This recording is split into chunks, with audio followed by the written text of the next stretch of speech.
नमस्कार। जिंदगी के अंदर आपने हमने एक बहुत अच्छी कहानी को सुना है, वो है केकड़े की कहानी। केकड़े अर्थात एक समुद्री जहाज में बहुत सारे देशों के अलग अलग लोग जा रहे थे और जितने भी लोग वहां पे जा रहे थे उन सबके साथ एक प्रतियोगिता थी और प्रतियोगिता थी कि वो कितना मैक्सिमम केकड़ों को पकड़ सकते हैं और उन पकड़े हुए केकड़ों को बिना किसी तरीके से, बिना किसी दबाव के लेकर के जाना है और जो सबसे ज्यादा केकड़ों को इकट्ठा कर पाएंगे वो लोग उसमें विजेता माने जाएंगे। तो रसिया, चीन, जापान, अलग अलग देशों के या कह सकते हैं कि अलग अलग तरीके के लोगों ने इस प्रतियोगिता में हिस्सा लिया और सभी ने अपनी अपनी केकड़ों की बाल्टियों को भरा और बहुत ही एतमीनान के साथ और बहुत ही इंतजामात के साथ वो उन केकड़ों को लेकर के अपने को विजेता होने की प्रक्रिया में शामिल करने की तैयारी में लगे रहे। लेकिन वहीं पर उन्होंने देखा कि उस पूरे जहाज के अंदर एक ऐसा अलमस्त आदमी था जो एक लुंगी पहना हुआ, एक बनियान सी पहने हुआ, बिखरे हुए बाल बनाए हुए, आंखों में काला चश्मा पहने हुए सिर्फ मस्ती में बैठा हुआ था और उसकी बाल्टी के अंदर वो केकड़े खुली हालत में बैठे हुए थे। तो सभी लोगों ने उसका मजाक उड़ाया कि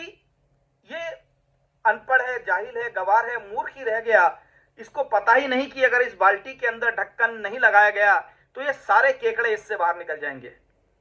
तो उस व्यक्ति ने उनका कोई भी प्रत्युत्तर नहीं दिया, सिर्फ मुस्कुराता रहा। पर उसके करीब बैठे हुए एक व्यक्ति ने उससे पूछा, क्या बात है, जब ये लोग आपसे एक सवाल कर रहे हैं और सभी ने अपनी अपनी बाल्टियों को अलग अलग तरीके से संभाल के रखा है ताकि उनके केकड़ों की संख्या में कमी ना हो, तो आपने उनके विपरीत इन सारी केकड़ों को खुला क्यों रखा? तो उस व्यक्ति ने मुस्कुराते हुए एक बहुत अच्छी सी बात बोली, बोला, आप लोगों के मनस्थिति को जानते होंगे, मैं केकड़ों के विज्ञान को जानता हूं और केकड़ों के अंदर सबसे अच्छी खासियत यह है कि कोई भी केकड़ा जब भी अपनी दायरों को बाहर निकलने की, तोड़ने की कोशिश करेगा, दूसरा उसी का अपना केकड़ा उसकी टांग पकड़ के खींचेगा।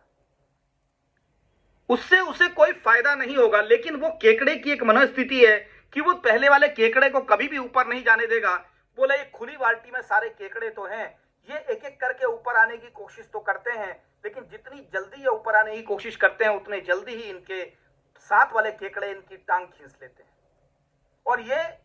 मनस्थिति, ये विज्ञान सिर्फ केकड़ों पर लागू नहीं होते मेरे दोस्त, ये हमारी अहम जिंदगी के अंदर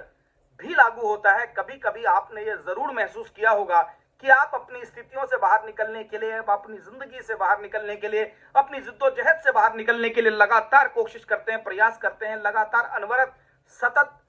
प्रयासों के साथ आगे बढ़ते हैं और आपको लगता है कि ये व्यक्ति जिसे आप अपना अहम समझते थे, अपना खास समझते थे, वो वहां पे केकड़े वाली कहानी को यथार्थ कर देता है और वो किसी भी एक बात में सिर्फ एक असली सी मजा लेने के लिए आपकी टांग पकड़ के लटक जाता है। उस टांग पकड़ने से उसे कोई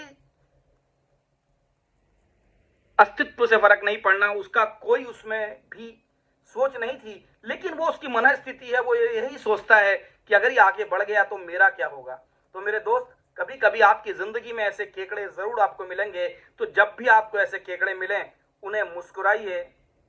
एक बार प्यार से देखिए और सिर्फ इस चीज को सोच के माफ कर दीजिए क्योंकि ये इन विचारों की मन स्थिति है, वो इस स्थिति से बाहर निकल सकें, इसकी दुआ मांगेगा। क्योंकि जिन भी लोगों ने अपनी जिंदगी में इन केकड़ों को बहुत संभाल के रखा वो कभी कहीं नहीं पहुंच पाए और वो केकड़े भी कभी आगे नहीं बढ़ पाए, क्योंकि उनकी जिंदगी में कभी भी किसी को कंधा लगा करके आगे बढ़ाने के बजाय दूसरे की टांग पकड़ के खींचना ही लिखा है, तो वो कभी भी आगे नहीं बढ़ पाते और कभी भी किसी को आगे बढ़ने नहीं देते। क्या आप भी कभी ऐसे किन्हीं केकड़ों से रूबरू हुए हैं? हुए तो होंगे, एक बार जरूर मुस्कुराइएगा क्योंकि मुस्कुराहट में उन केकड़ों की याद शामिल होगी।